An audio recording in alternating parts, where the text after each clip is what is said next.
Coming up today, the international community condemns North Korea for testing 2 more ballistic missiles in defiance of UN sanctions. South Korea says the launches were a clear provocation. The co-leader of South Korea's opposition People's Party calls for the formation of a new job creation committee to tackle the nation's stubborn unemployment issues. He also urges Seoul to re-engage in dialogue with North Korea. First, Britain decides Leave gets the thinnest of poll leads hours before Brits start voting on whether to stay in or withdraw from the European Union. Stay tuned for these stories and more.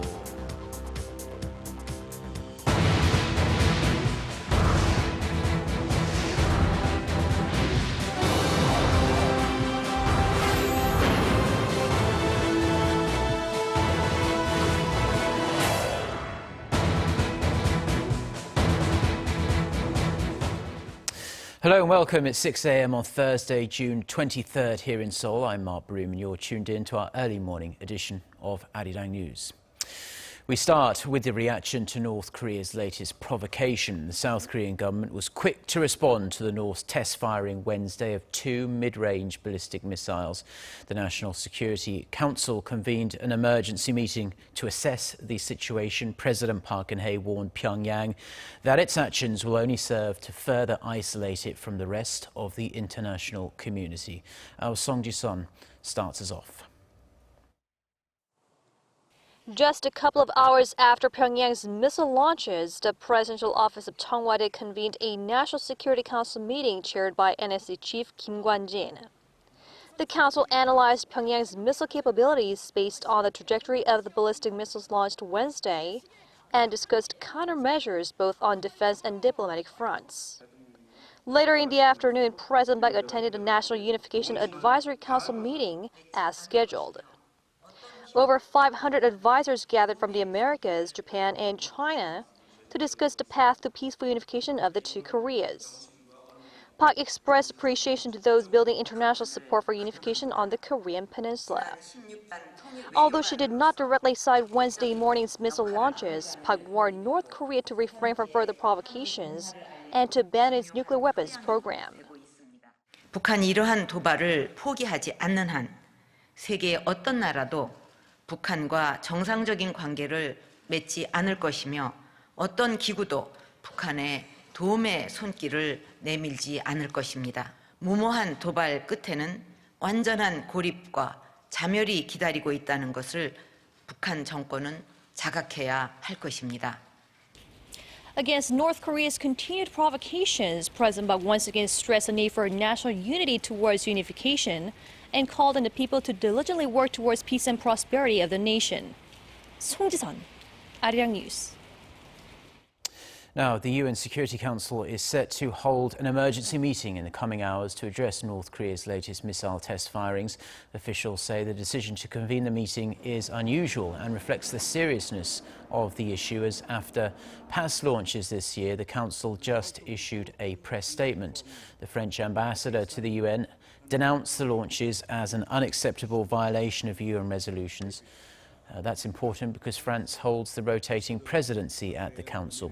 The United States has also strongly condemned the launches. The White House vowed to pursue additional pressure on North Korea. Spokesman Josh Earnest said Pyongyang's actions were a flagrant violation of its international obligations. He added that Washington, in close coordination with Seoul and Tokyo, will continue its dialogue with China and Russia about what steps to take against the regime.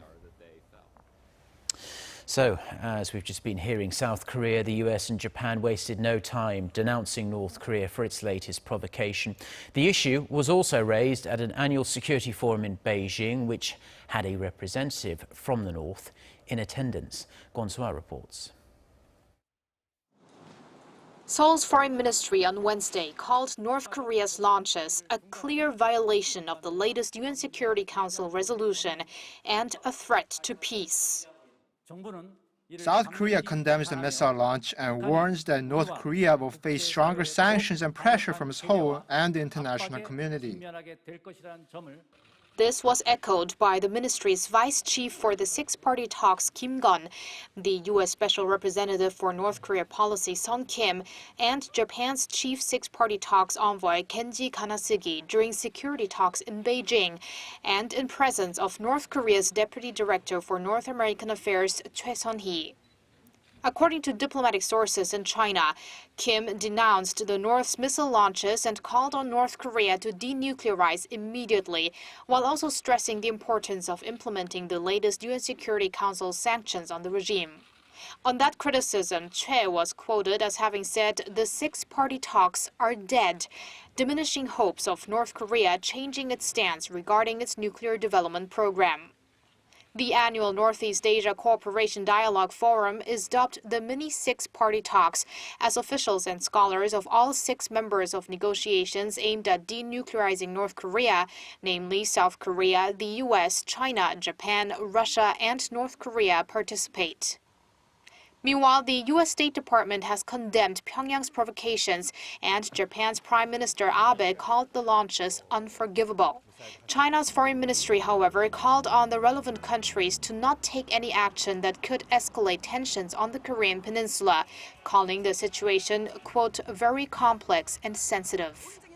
Kwon So-ah, Arirang News. Now, in other news, the third and final parliamentary address by the main political parties at the National Assembly, Ahn CheolSoo, the co-leader of the minor opposition People's Party, called on lawmakers to focus their efforts on making South Korea a more dynamic economy. Our Ji Myung-gil has more. The co-leader of the People's Party, Ahn CheolSoo, called on the ruling and opposition parties to cooperate in forming a parliamentary committee focused solely on job creation in an effort to deal with Korea's unemployment issues. The Future Job Committee will discuss how to advance scientific technology, overhaul Korea's education system, and find ways to implement structural reforms within the industrial and labor sectors.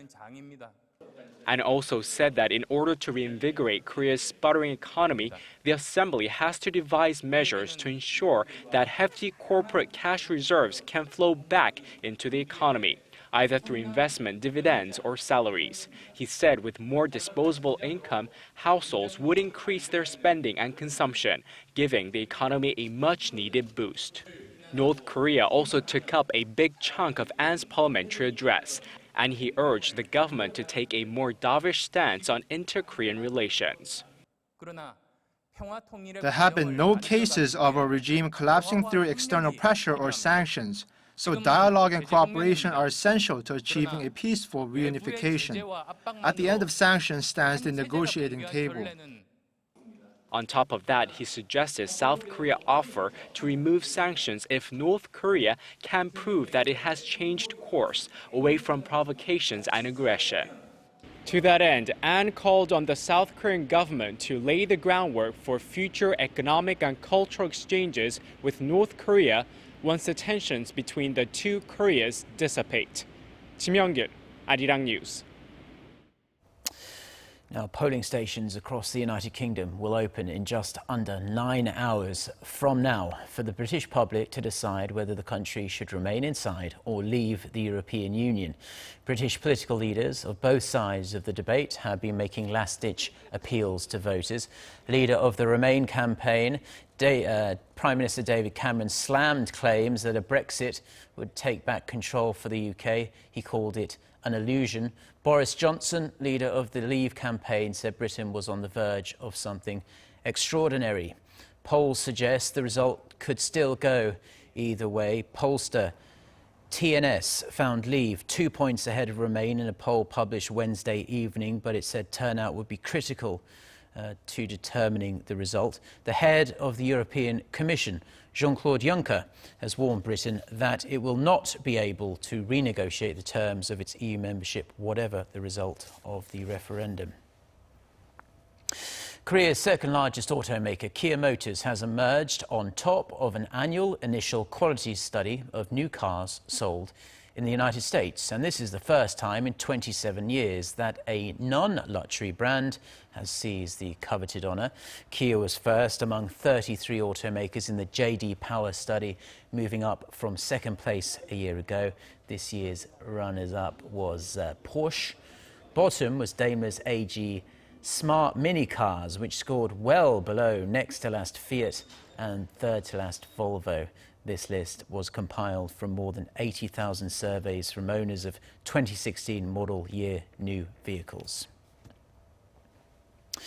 Now, starting in December, all cigarette packs sold in Korea will carry graphic images of the health risks of smoking. The government hopes the images will encourage smokers to kick the habit. Ahn Shin with the details. Korea will implement pictorial warnings on cigarette packs starting December this year in an attempt to further encourage people to quit smoking. The Ministry of Health and Welfare announced on Wednesday it has finalized selecting the images as well as the written warning signs that will be mandatory on cigarette packaging. Explicit depictions of diseases associated with smoking, such as lung cancer, as well as non-lesional health risks such as rapid skin aging and sexual dysfunction are among the selected images. The graphic images and words will fill half of the front and back of every cigarette pack. Other tobacco alternatives, such as electronic cigarettes, will also include pictorial and written warnings on nicotine addiction. The images show the potential health risks of smoking in a very blunt way. We expect these warnings to be especially effective among young smokers who picked up the habit of smoking without being aware of the risks. Other countries have significantly reduced smoking rates.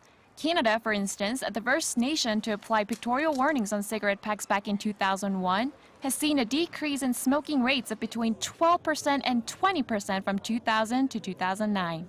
The graphic warnings on cigarette packaging have been implemented in more than 100 countries around the world. Ahn Shin, Arirang News. Now, an improved anti-cancer drug may be available in the coming years. A group of local scientists say they've successfully developed a compound called KY-1220 that could potentially eliminate cancer cell growth. Kim Ji-yeon reports. A team of Korean researchers says a chemical compound has been developed that could prevent the growth of cancer cells in patients. The researchers found that the so-called KY-1220 compound could simultaneously eliminate two kinds of proteins found to trigger cancer. The team also said it has successfully produced an improved version of the compound that could help open doors for new treatment methods for cancer patients in the near future. Early anti-cancer drugs had many side effects and toxins. Moreover, they were too expensive and most of the times not effective, especially when there was a mutation of the cancer-induced protein. Our newly developed compound, however, is effective even in cases of mutations. The team inserted the newly made compound into a group of mice with cancer cells and found it inhibited the cells by dismantling cancer-induced proteins, including beta-catenin and NOS substances, which are prevalent among colon cancer patients. The team's research, partly funded by the Science Ministry, was posted online on the renowned Nature Chemical Biology journal last week. Kim Ji-yeon, Arirang News. Now, people in Korea have become highly suspicious of the chemicals in their household and cosmetic products following the deadly oxy-humidifier disinfectant scandal. As a result, a growing number of local consumers are taking no chances, opting for natural alternatives and even making some of their own. Oh Soo-young reports. A growing number of Korean consumers are swearing off chemical-based household and cosmetic products in favour of organic alternatives. The public has become distrustful of chemical products following the nationwide scandal involving toxic humidified disinfectants made by Oxy, also known as Reckitt Benckiser Korea, which left at least 140 dead and made hundreds more seriously ill. Major online and offline retailers say sales of chemical detergents and cleaning products have plunged in recent months. On the other hand, natural cleaning products and ingredients have been flying off the shelves. One handy smartphone app that's already helping concerned consumers lists thousands of cosmetic products, from lipsticks and creams to wet wipes, showing which substances are used and how hazardous they are. We currently have more than 2.5 million users. There was a huge rise in membership this year with almost 200,000 people joining each month. As consumers become more watchful, some are seeking DIY solutions offered through special workshops and department store courses. The items people once trusted have been shown to irritate their skin time and time again, so they come here to learn safe and easy ways of using organic ingredients. The number of students have recently tripled. From detergents and scents to makeup and sunscreen, natural oils and substances are combined to create wholesome homemade products. My skin is very sensitive, so I have to be careful. But these organic products are very gentle. So even if it's a hassle, I'll continue to make my own skincare products I can trust. While organic homemade formulas may seem less harmful than chemical products, experts say people should still be careful testing them at home. Even natural substances can be toxic sometimes, so unless you have a clear understanding of the ingredients, you can't be absolutely sure your final product will be safe. With the rise of these so-called chemical-free consumers, or dokchemijok in Korean, experts say the time is right for stronger guidelines for manufacturers and a wider disclosure of information on chemicals that's quick and easy to understand. Oh Soo-young, Arirang News.